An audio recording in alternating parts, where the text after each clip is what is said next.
what does this mean to do multitasking? Well, it essentially means when you're trying to do two things at the same time, right?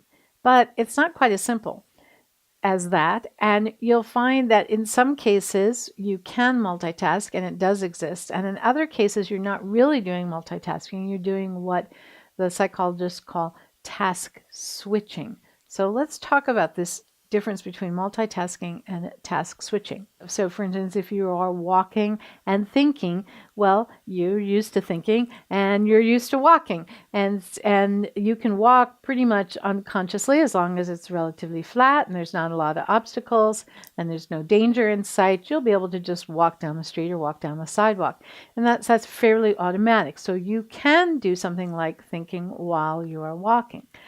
The problem comes in if either one or both of the tasks that you're trying to do at the same time are not well rehearsed, easy, and unconscious.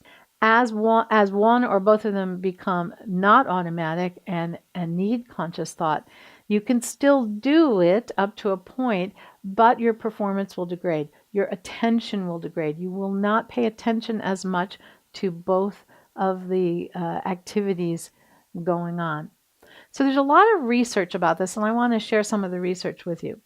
In research by Rubenstein and another study by Delbridge, both of them in 2001, we know that people take more time to do a task and they make more errors when they're doing that task switching. There's a part of your brain that is kind of, it's called the executive function. It's surveying everything that's going on, and it's making decisions about what you should pay attention to. So there's that going on, and there's also what's a part of the brain doing what's called rule activation. So your executive function says, oh, you better pay attention over here, and then the rule activation part says, oh, if you're going to pay attention to her reading out these numbers, here are other things you need to do to pay attention. So there's these two parts of the brain, executive function and rule activation, that are going on at the same time. And this is, when there's too much switching going on and the executive function has to keep switching and the rule activation has to keep switching, that's what slows you down. That's what causes errors. When you're doing this task switching, you're only losing like maybe 1/10 of a second. But if you do that over and over and over throughout your whole day, you can actually lose up to 40% of your productive time, for instance, at work, is spent switching. So that's the problem with multitasking. If it involves these dual channels and it's not automatic, you're going to lose concentration, you're going to increase your stress, and you're going to lose time. Now, another interesting thing, though, about multitasking is that in many cases, people like doing it. So even if they're losing time, and even if it increases their stress, they often like it. They might be in a meeting and the meeting is boring, and so they're on their laptop or their phone checking their email or putting in an order on Amazon. So they're not really paying attention to the meeting, but they're not as bored.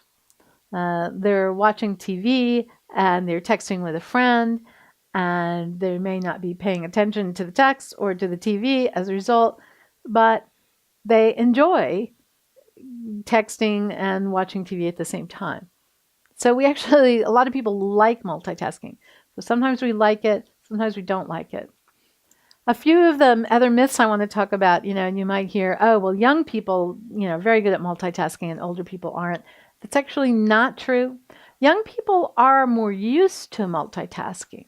They are more used to it. But in terms of the amount of errors they have, in terms of not being able to pay attention, in terms of the level of stress that it causes, it's actually pretty much the same no matter what your age. You just might kind of enjoy all of that or really not enjoy it. And young people just tend to enjoy it more and are more used to it. But they don't necessarily do it any better, so don't be fooled by that.